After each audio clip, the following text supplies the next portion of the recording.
realizando en clase presencial. Bueno,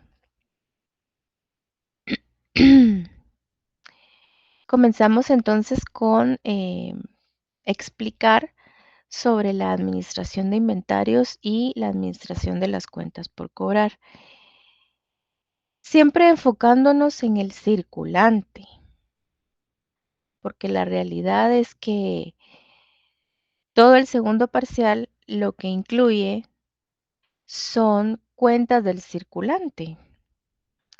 De hecho, yo no me voy a mover del capítulo 16. Es el único capítulo que se analiza para este segundo parcial.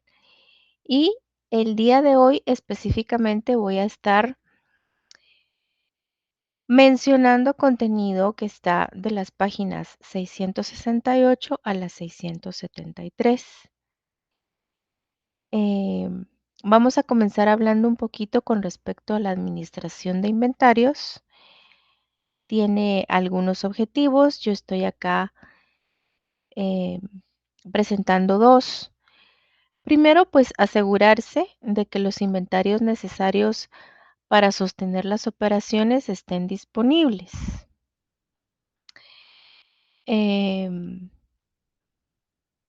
Esto significa que la empresa debe de mantener un nivel de inventarios adecuado porque siempre tienen que estar disponibles, ya sea los productos o los materiales para la producción. Y también otro objetivo de la administración de inventarios es mantener los costos de ordenamiento y de mantenimiento al nivel más bajo posible. Como ustedes recordarán, los inventarios es una cuenta del activo circulante y sí es muy conveniente realmente que los inventarios se mantengan en un nivel bajo. Lo que quiero decir es que tiene que ser un nivel en el cual no haya escasez, porque tampoco nos gustaría de que no haya producto para venderle al cliente y tampoco nos gustaría que haya demasiado producto y que eso nos esté ocasionando muchos costos de mantenimiento. Recuerden que el tener almacenado producto o materiales para la producción, pues implica costos. Entonces, y no hablamos solamente de esos sueldos de las personas que tienen a su cargo el almacenamiento de los productos o de los materiales. Hablamos de muchas otras cosas, ¿verdad? Em, el mantener resguardado producto o material para la producción, pues también implica una serie de situaciones que hace que incurramos en costos. Entonces, sí se necesita un nivel adecuado.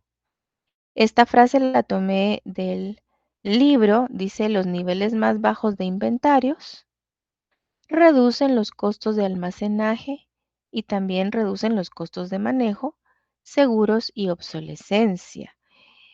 Em, Hay muchos sistemas que nos permiten mantener inventarios a un nivel adecuado. Por ejemplo, em, se me viene a la mente ahorita el justo a tiempo, que realmente pues es, para muchos es muy difícil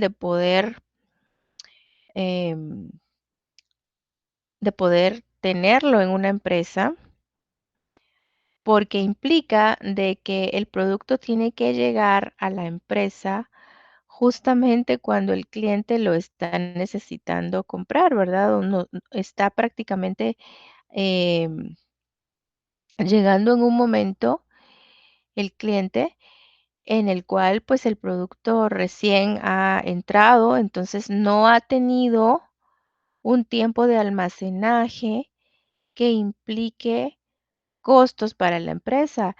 Y eso es algo realmente muy difícil de, de aplicarlo, esa era la palabra. Muy difícil de aplicarlo, pero bueno, no es imposible. Entendemos que en culturas asiáticas, pues eso es bastante común. Entonces, lo que se trata es de reducir lo más posible esos costos de almacenaje, ¿verdad? Siempre hablando de lo que es la administración de inventarios, me gustaría que se ubiquen en la página 668, porque recordando la rotación, la razón de rotación de inventarios, la cual se define como el costo de los bienes vendidos dividido entre los inventarios, pues nos da como resultado la cantidad de veces o el número de veces que el inventario está vendiéndose al año o que está renovándose por completo a lo largo del año. Pues esta razón ustedes la acaban de estudiar. De hecho, pues cuando nosotros tomamos el valor monetario del costo de bienes vendidos, eso también debe de incluir depreciaciones, ¿verdad? Si no mal recuerdo. Entonces, resulta que dice acá que si se conoce la razón de rotación y el costo de los bienes vendidos, pues podemos también determinar el nivel de inventarios. Por ejemplo, supongamos una razón de rotación de inventarios de 3 y un costo de ventas de 120 millones, que obviamente también involucre depreciaciones. ¿Cuál es el valor de los inventarios? Entonces, si tenemos 120 millones de costo de ventas, si nosotros pensamos en la razón de rotación de inventarios, pues inmediatamente nos viene a la mente que en esa división, pues lo que tiene que estar presente es el valor del inventario, ¿verdad? En la parte de abajo, es decir, dividir los 120 millones entre el valor del inventario, pero como en este caso el valor del inventario se desconoce, entonces lo que se conoce es la rotación. Entonces lo que hacemos es dividir 120 millones entre 3 veces, que es la rotación. Y así llegamos al resultado de 40 millones, que vendría siendo entonces el valor de los inventarios. Ahora bien, yo les mencionaba la página 668 porque ahí se menciona algo que también es muy interesante. Dice, si están ubicados allí en la página 668, hasta en la parte de abajo, dice que si la empresa pudiera mejorar su razón de rotación de inventarios hasta 4, es decir, si pudiera aumentar el número de veces que se vende por completo el inventario durante el año, ¿cuál sería el valor del inventario adecuado? ¿Verdad? Si nosotros en lugar de tener 3 rotaciones al año, quisiéramos tener 4 rotaciones al año, ¿de qué cantidad monetaria de inventario estaríamos hablando? Bueno, entonces, según la página 668, se hace la división de 120 millones, bueno, conservando el mismo costo de ventas, ¿verdad? 120 millones entre 4 y eso da 30 millones de respuesta. Entonces, con un inventario de 30 millones, pues se podría pensar en una rotación de 4 veces. Se podría pensar en lograr una rotación de 4 veces sin que cambiaran las condiciones del costo de ventas, ¿verdad? Ahora, lo interesante es que al final nos menciona de que esa reducción de 40 a 30 millones en inventarios, pues nos da una diferencia de 10 millones Y eso, pues dice el autor del libro que eso se ve como un incremento en el flujo efectivo libre de la empresa, esos 10 millones de reducción. Bueno, estén atentos porque eso después nos va a servir de base para otros ejercicios que vendrán em, posteriormente. Con respecto a la administración de inventarios, si una empresa reduce sus inventarios, entonces debe de saber que hay que estar ordenando de nuevo con frecuencia, lo cual incrementa los costos de ordenar. Y no me refiero a ordenar los productos, a que estén ordenados los materiales almacenados, pues no solamente nos referimos a eso, sino que al hecho de que hay que solicitar al departamento de compras que haga todo ese proceso de, em, pues, de compra al proveedor, ¿verdad? Que se haga ese pedido, porque definitivamente, em, los clientes no pueden quedarse sin sus productos, el área de producción tampoco se puede quedar sin los materiales necesarios para fabricar los productos, em, en el caso de que se fabricaran allí.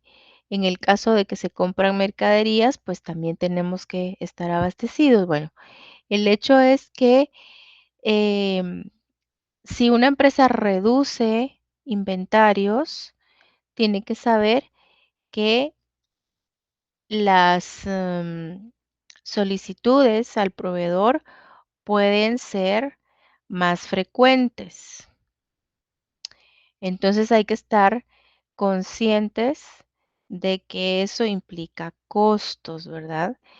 Es importante tener suficiente inventario disponible para satisfacer las demandas de los clientes, pero no tanto como para incurrir en más costos, ¿verdad? Como lo son los costos de mantenimiento. Y vamos a hablar un poquito también de lo que corresponde a la administración de las cuentas por cobrar, que también es un tema que está dentro del capítulo 16 porque también es parte del activo circulante. El crédito se concede con el fin de estimular las ventas. Ese es el objetivo del crédito, ¿verdad? Que se pueda ver un aumento en las ventas, porque otorgar crédito es invertir en el cliente, ¿verdad? Ahora, si el cliente no paga, pues la empresa debe absorber el costo de mantener las cuentas por cobrar. Em, Dentro de este tema de la administración de cuentas por cobrar, pues hay elementos importantes a analizar, como por ejemplo las condiciones de venta, el periodo de crédito que se está manejando para los clientes, el ofrecer descuentos por pronto pago, el tener un plazo determinado de descuento, ¿verdad? Un determinado tiempo en el que se realiza un descuento a los clientes. También otro elemento es la política de cobranza, cómo transformar el crédito en efectivo en la fecha de vencimiento, cómo realizar ese proceso de gestión de cobro a los clientes. Y en el análisis crediticio, pues, ¿será que todo cliente merece crédito? Entonces, el análisis crediticio es precisamente para determinar si se concede o no crédito y a quiénes, ¿verdad? A quiénes sí y a quiénes no, ¿verdad? Em, y siempre dentro del tema de la administración de cuentas por cobrar, el libro menciona que las ventas al crédito tienen un beneficio importante y es un incremento en las ventas. Las altas ventas llevan a mayores utilidades y a un precio más alto de las acciones que poseen esos accionistas comunes u ordinarios. De hecho, se habrán de cotizar a un mejor precio esas acciones al tener más utilidades la empresa. Una política rígida, dice el libro, que puede acelerar el cobro. Una política rígida hacia los clientes. Puede acelerar el cobro, pero también los puede enfadar y hacer que compren en otra parte. Yo les pregunto a ustedes, ¿qué se imaginan que pudiera suceder entonces con una política flexible de cobro? Si con una política rígida puede pasar esto, ¿qué puede pasar con una política flexible? Que no paguen los créditos a tiempo, licenciada. Que no paguen a tiempo, ¿verdad?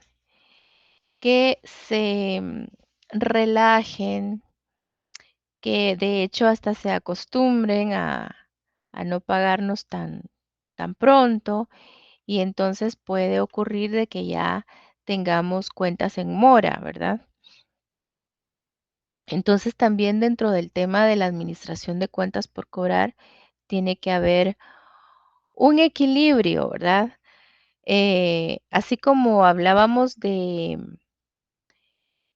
administración de inventarios, que tiene que haber un equilibrio de no estar pues desabastecidos, pero tampoco mantener demasiado inventario. Bueno, en las cuentas por cobrar tiene que haber un equilibrio, por ejemplo, en el tema de la gestión de cobro. em, no implementar una política demasiado rígida, pero tampoco una muy flexible. Y también hay que saber con quiénes, ¿verdad? Con quiénes ser más flexibles, con quiénes poder ser un poco más rígidos. Si ustedes gustan, me pueden acompañar a la página 670 para poder analizar un ejemplo de condiciones de venta.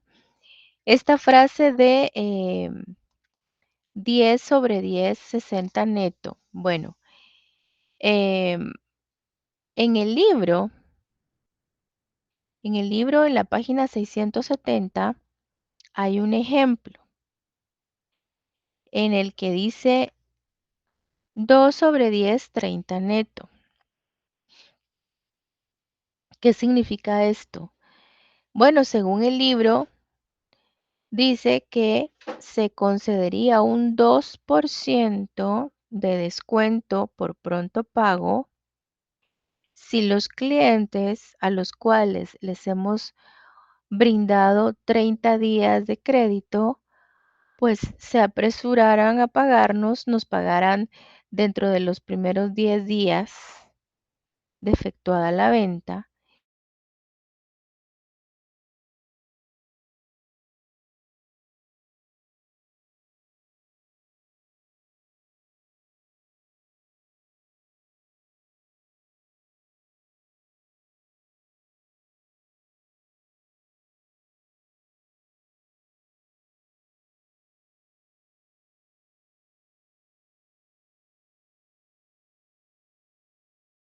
Licenciada, no se le escucha.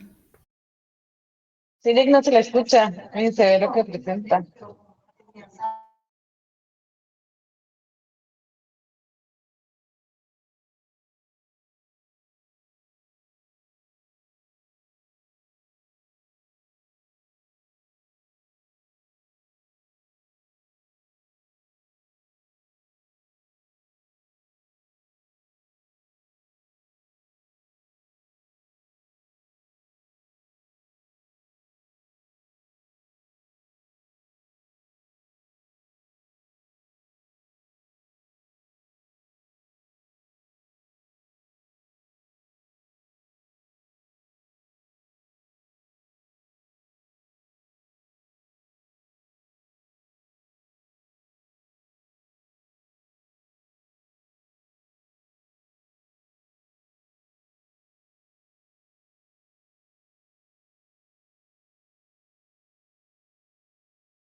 número es el que corresponde a la cantidad de días que tenemos para aprovechar el descuento.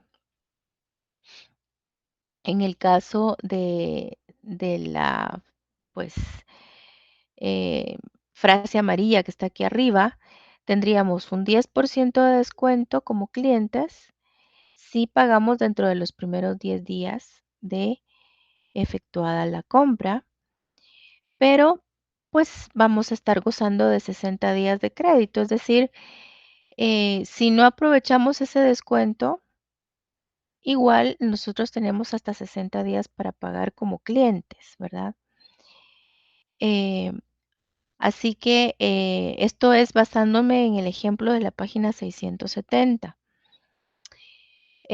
Con respecto a la política de cobranza, perdón, em, pues el libro menciona de que la política de cobranza se relaciona con el control de las cuentas por cobrar, se relaciona con la obtención del pago de las cuentas ya vencidas y en esto pues hay que considerar estos elementos. El primero es el periodo promedio de cobro,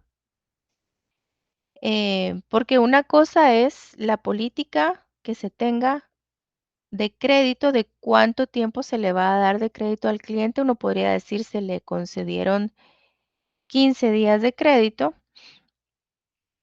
pero el periodo promedio de cobro realmente nos da el dato de la cantidad de días que se está tomando el cliente para pagarnos, que no necesariamente van a ser esos 15 días, a lo mejor nos está llevando 20 días lograr el cobro o un mes. Entonces puede variar, dice en el libro, por razones estacionales. Puede ser que en alguna época del año el periodo promedio de cobro sea más extenso y en otras épocas del año sea más corto. Eh, Puede darse ese tipo de situaciones, pero en el libro dice que si aumenta inesperadamente, pues algo malo está pasando, ¿verdad? El hecho de que quizás eran 20 días de crédito y rápidamente se nos ha convertido en una situación en la que los clientes están tomando 30, 35, 40 días para pagarnos. Ese aumento inesperado no es algo normal, no es algo bueno y tenemos que analizar qué es lo que está pasando, ¿verdad? A lo mejor no tenemos una apropiada gestión de cobro, una eficiente gestión de cobro. Algo está sucediendo de por qué se tardan más los clientes en pagarnos. Y también es importante que sepamos cómo analizar los reportes de antigüedades de saldos o antigüedad de las cuentas, que se refiere a clasificar las cuentas pendientes de cobro por su antigüedad. En el libro se mencionan diversos procedimientos de cobranza. Yo decía en el horario anterior de que sería excelente si pudieran tomarse el tiempo de leer el capítulo 16. Yo pienso que les da tiempo perfectamente bien de aquí al segundo parcial, espero yo. No me han dado fecha de segundo parcial, pero me imagino que podría ser a finales de septiembre, espero yo, que no vaya a ser antes, porque todavía tengo que cubrir contenido.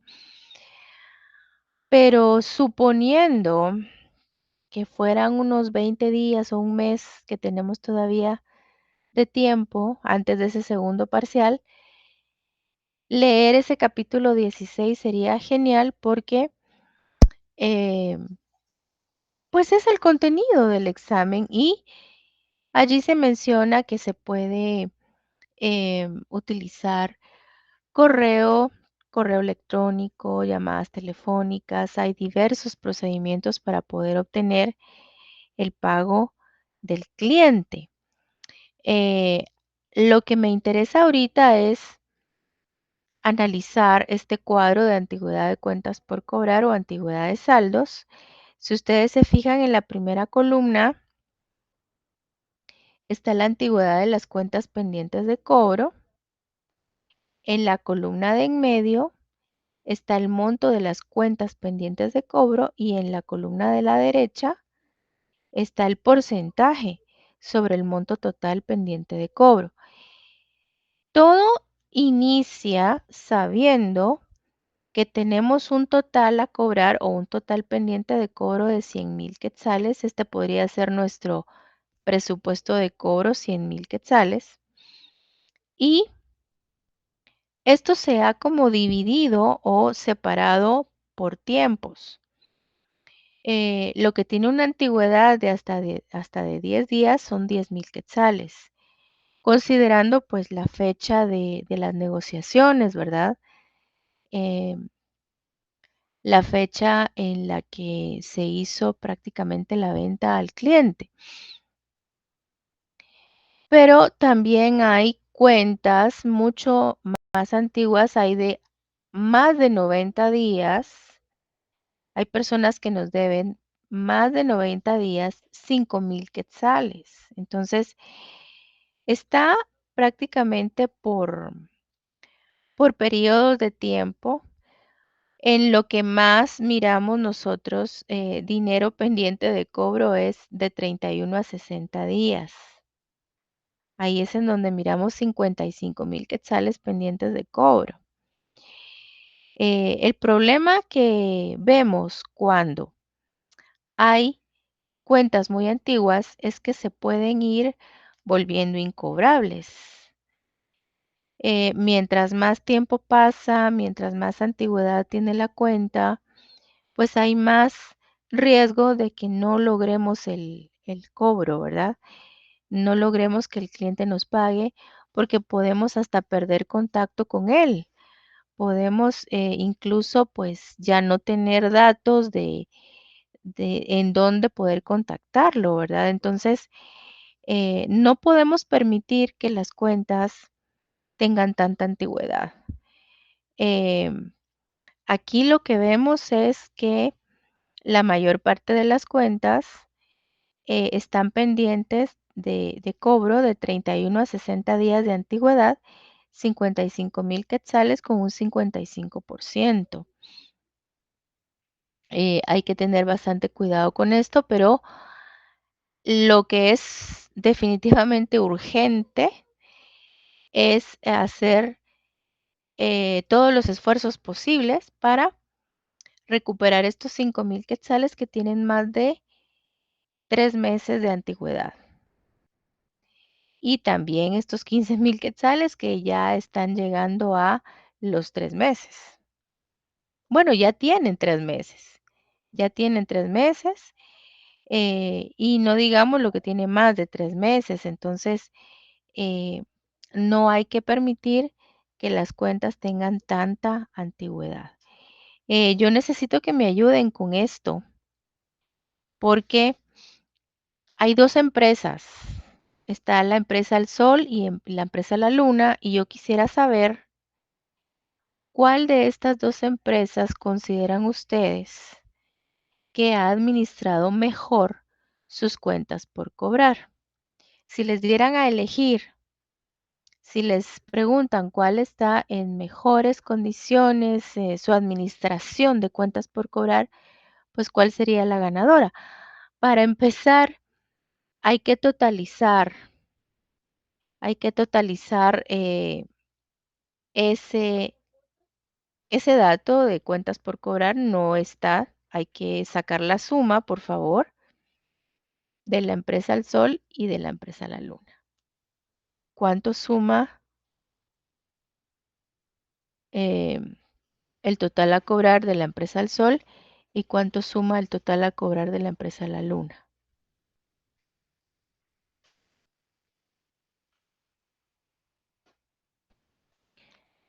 Y podríamos empezar con la empresa El Sol. Si me pudieran indicar el total, se los agradecería. No sé si estoy bien licenciada, pero Listo. las dos me tiran 1,027,030. Igual a mi lista.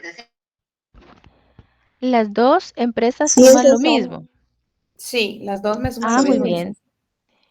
Muy bien. Entonces, ¿ustedes consideran de que estarán en la misma situación con respecto a la administración de sus cuentas No, por licenciada. cobrar? No, licenciada. Lo va a ver que Luna recupera, tiene un retorno de capital más rápido, en menos de 10 días. Mientras que estamos hablando del Sol, tiene a más de 60 días y el capital que tiene todavía por cobrar es demasiado alto. Ok, muchísimas gracias. Muchísimas gracias. Sí, la verdad es que la empresa La Luna se ve que sí está administrando mejor sus cuentas con respecto a la empresa El Sol, porque da hasta un poco de miedo, la verdad, los más de 643,000 quetzales que están con una antigüedad de más de 2 meses en la empresa El Sol, ¿verdad? Más de 643,000 quetzales pendientes de cobro. Bueno, no sé cómo estará aquí la política, si se les concedió efectivamente 2 meses de crédito y a lo mejor pues están, podríamos decir, dentro de ese plazo que se les concedió, pero sí digo que da temor si comparamos la situación con la otra empresa, ¿verdad? Si son empresas que se dedican al mismo ramo, definitivamente la empresa El Sol está arriesgándose más. Probablemente los clientes de la empresa El Sol están más relajados, están a lo mejor eh, más contentos de comprar en la empresa El Sol, ¿verdad? Porque a lo mejor no hay tanta exigencia con el cobro. em, pero el hecho es de que no están logrando convertir las cuentas por cobrar en efectivo tan rápido como sí lo está logrando la Luna.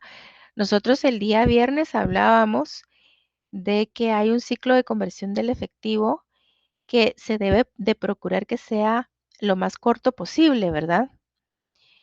Entonces, la empresa La Luna sí puede tener, con bastante certeza lo digo, un ciclo de conversión del efectivo mucho más corto que el de la empresa El Sol, porque se ve que la empresa La Luna está siendo, pues quizás más, no sé si más restrictiva o más exigente, o por lo menos está haciendo una gestión de cobro más efectiva que la empresa El Sol. Entonces, sí preocupa que estos más de 643,000 quetzales ya se conviertan en cuenta incobrable y que con el tiempo se tenga que em, considerar pérdida, porque eso es lo que pasa con las cuentas incobrables. Las cuentas incobrables llega un momento en el cual ya son una pérdida para la empresa, ¿verdad? Yo les agradezco mucho su atención y pues como no los quiero retener tanto porque tengo entendido que incluso mañana hay examen, no sé si estoy equivocada. Eh, Sí, sí. Sí, no sé si es de sexto semestre mañana o es de octavo. En el octavo tenemos El mercados. octavo tenemos mercado. Ok. Bueno, entonces yo creo que estos 4 ejercicios se pueden hacer rápido. 9, 672 y 673. Estos ejercicios no tienen que volver a escribirlos, no tienen que volver a redactar las 4 preguntas o los 4 planteamientos, pero sí se necesita que hagan sus procedimientos y den a conocer el resultado. Y pues tendrían que subir la hoja, obviamente resuelta a mano, con todos sus datos, nombre completo, número de carnet, al espacio que Ezequiel Orozco va a habilitar en Classroom. Sé que se ven cortitos, pero sí requieren un poquito de análisis cada uno de ellos. Creo que la clave está en que ustedes se enfoquen en estas 3 páginas y lo van a poder hacer. Tampoco los voy a dejar tan en el aire porque, bueno, después de darles un tiempo para que los resuelvan ustedes solos, pues podemos comparar, ¿verdad? Podemos comparar rápidamente, por lo menos los procedimientos, porque ustedes serán los encargados de dar los resultados. Así que los dejo trabajar entonces. Tengo las 8 menos 10. Bueno, no creo que en 10 minutos los tengan, bueno, a lo mejor, pero voy a dar hasta las y 5, 8:05, vamos a platicar cómo van, ¿de acuerdo? Así que les doy este tiempo, yo apago el micrófono, pero yo sigo escuchándolo. De ventas pendientes de cobro 45. ¿Cuál es el saldo promedio de las cuentas por cobrar? ¿Qué procedimiento se puede hacer acá? ¿Quién me comparte su forma de resolverlo?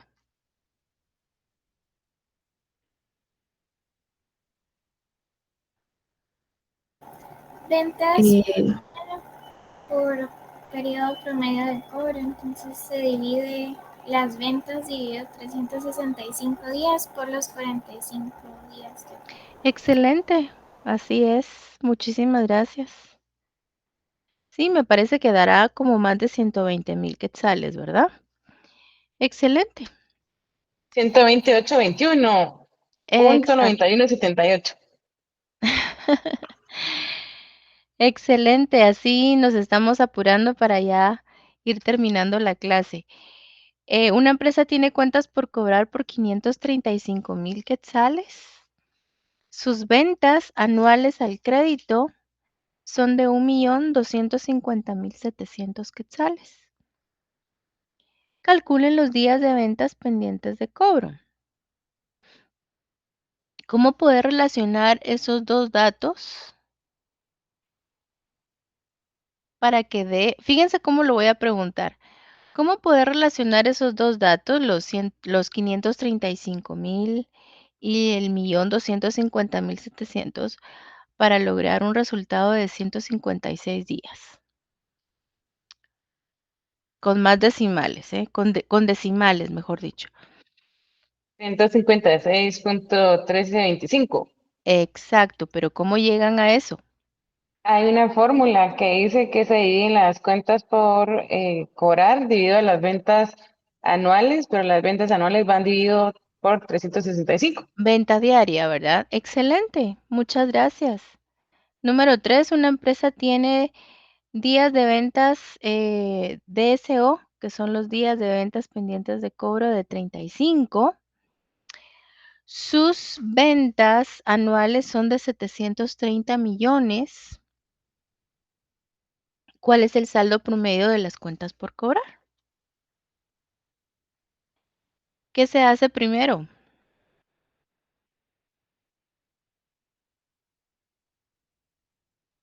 La venta diaria, ¿verdad? ¿Cómo la Ventas anuales dividido 365 Muy bien, son como por 2 el millones diarios de ventas, ¿verdad? sí, Linda, y después por los 35 días que es el periodo promedio. Excelente, Ese es perfecto, igual que el uno, ¿verdad? perfecto. Sí, sí, la realidad es que sí. Con el número 4, pues me voy a confesar con ustedes. Lo tomé así literal de la página 669 porque está dentro de lo que es la autoevaluación. Una empresa tiene 20 millones en costo de bienes vendidos, una razón de rotación de inventario de 2, si puede reducir sus inventarios y mejorar su razón de rotación de inventarios hasta 2.5, sin la pérdida de unidades vendidas sin ningún cambio del costo de ventas, ¿cuánto aumentará el flujo de efectivo libre? Bueno, que de hecho ahí está entre paréntesis la respuesta. La cuestión es cómo llegar a esa respuesta, ¿verdad? ¿Alguien que me diga el camino? Yo lo que hice fue dividir los 20 millones dentro de 2 y para el Excelente, mejorado dividí los 20 millones dentro de 2.5 y eso me excelente, dieron en el primero 10 millones y en el otro 8 millones. muy bien. Y eso lo resté y me salió 2 millones. La diferencia es ese flujo de efectivo libre, exacto, excelente. Como quien dice, es como una cantidad de dinero que se puede tener a disposición, ¿verdad? A disposición nuestra como empresa para cualquier otra situación que tengamos que afrontar. Bueno, yo les deseo feliz noche. Ya para el día martes nos vemos presencialmente. Nos queda para este segundo parcial, pues analizar 2 casos de cuentas por cobrar. Uno con una política de créditos restrictiva o exigente y el otro caso con una política de créditos flexible que permita al cliente pagar dentro de más tiempo y se analiza para saber cuál es la que más conviene según las condiciones en las que se encuentra la empresa, porque realmente, bueno, y según también lo que la empresa pretende realizar, porque no siempre es la política restrictiva la que va a ser mejor, no siempre es la política flexible la que va a ser mejor. Eso depende de las circunstancias de cada negocio, de cada empresa. Y vamos también a diseñar un presupuesto de efectivo, que eso es sumamente importante para el segundo parcial. El poder hacer un presupuesto de efectivo. Así que esto es algo laborioso y pues nos